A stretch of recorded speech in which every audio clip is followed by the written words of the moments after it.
इस प्रकार ज्ञान में जीवात्मा की शुद्ध चेतना उसके काम रूपी नित्य शत्रु से ढकी रहती है, जो कभी भी तुष्ट नहीं होता और अग्नि के समान जलता रहता है।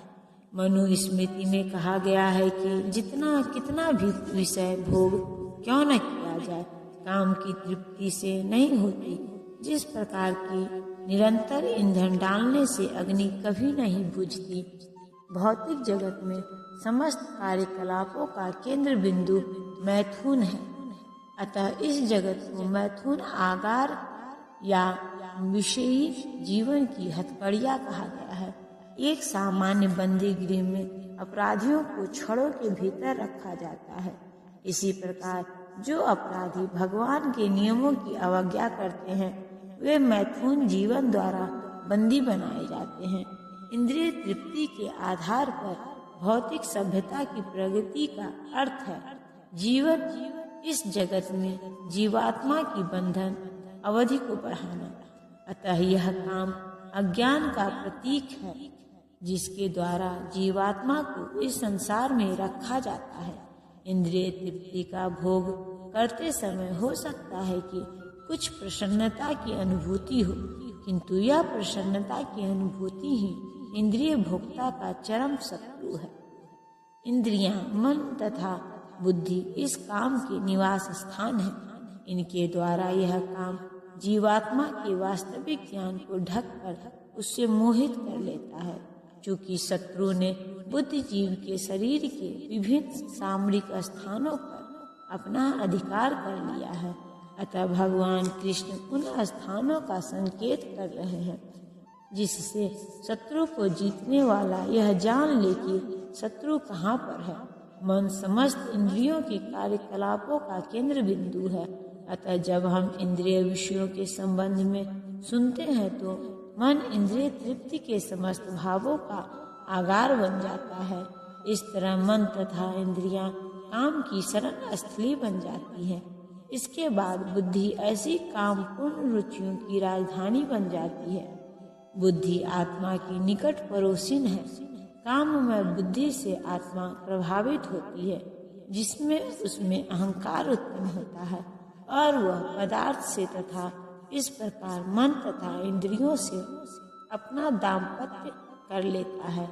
आत्मा को भौतिक इंद्रियों का भोग करने की लत पड़ जाती है, जिसे वह वास्तविक सुख मान बैठता है।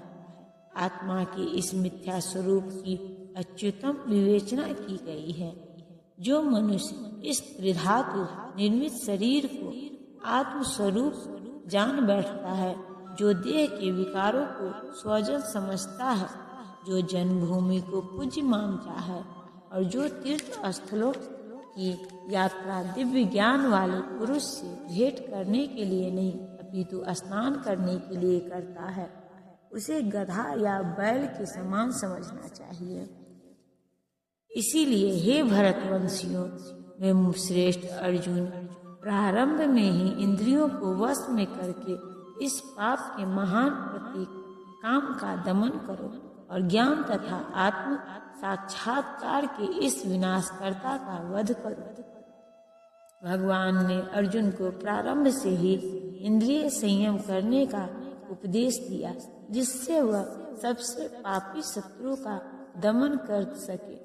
जो आत्म साक्षात्कार तथा आत्मज्ञान की उत्कंठा को विनष्ट करने वाला ज्ञान का अर्थ है आत्मा तथा अनात्मा का भेद का बोध, अर्थात यह ज्ञान की आत्मा शरीर नहीं है।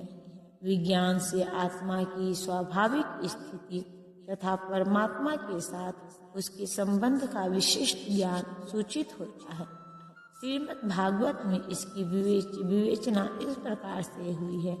आत्मा तथा परमात्मा का ज्ञान अंततः गुहा एवं रहस्यमय है, किंतु जब स्वयं भगवान द्वारा इसके विविध पक्षों की विवेचना की जाती है तो ऐसा ज्ञान तथा विज्ञान समझा जा सकता है। भगवत गीता हमें आत्मा का सामान्य तथा विशिष्ट ज्ञान प्रदान करती है। जीव भगवान के भिन्न अंश है, अतः वे भगवान की सेवा के लिए हैं। यह चेतना कृष्ण भावनामृत कहलाती है।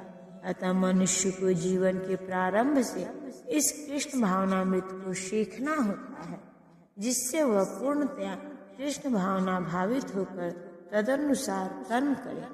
काम ईश्वर प्रेम का विकृत प्रतिबिंब है और प्रत्येक जीव के लिए स्वाभाविक है, किंतु यदि किसी को प्रारंभ से ही कृष्ण भावनामृत की शिक्षा दी जाए तो प्राकृतिक ईश्वर प्रेम काम के रूप में विकृत नहीं हो सकता। एक बार ईश्वर प्रेम के काम रूप में विकृत हो जाने पर इसके मौलिक स्वरूप को पुनः प्राप्त कर पाना दुस्साध्य हो जाता है।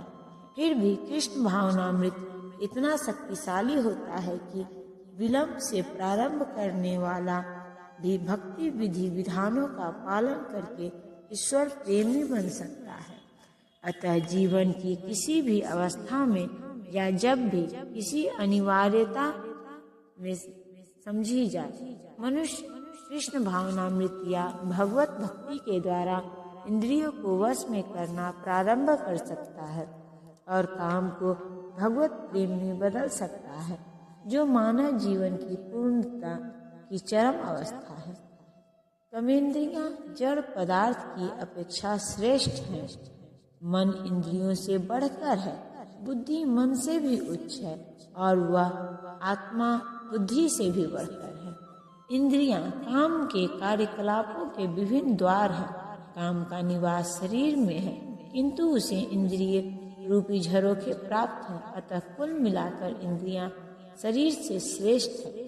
श्रेष्ठ चेतना या कृष्ण भावनामृत होने पर ये द्वार काम में नहीं आते। कृष्ण भावनामृत में आत्मा भगवान के साथ सीधा संबंध स्थापित करता है। अतः यहाँ पर वर्णित शारीरिक कार्यों की श्रेष्ठता परमात्मा में आकर समाप्त हो जाती है। शारीरिक कर्म का अर्थ है इंद्रियों के कार्य और इन इंद्रियों के अवरोध का अर्थ है सारे शारीरिक कर्मों का अवरोध।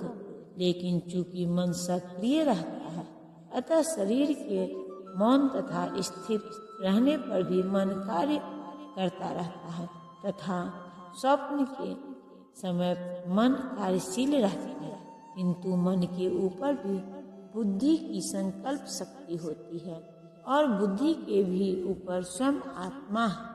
अतः यदि आत्मा प्रत्यक्ष रूप से परमात्मा में रत रहे तो अन्य सारे अधीनस्थ यथा बुद्धि, मन तथा इंद्रियां स्वतः रत हो जाएंगे। कठोपनिषद में एक ऐसा ही अंश है जिसमें कहा गया है कि इंद्रिय विषय इंद्रियों से श्रेष्ठ है और मन इंद्रियों विषयों से श्रेष्ठ है। अतः यदि मन भगवान की सेवा में निरंतर लगा रहता है तो इन इंद्रियों के अन्यत्र रत होने की संभावना नहीं रह जाती। इस मनोवृत्ति की विवेचना की जा चुकी है। पर दृष्टा निवर्तते, यदि मन भगवान की दिव्य सेवा में लगा रहे तो तुच्छ विषयों में उसके लग पाने की संभावना नहीं रह जाती।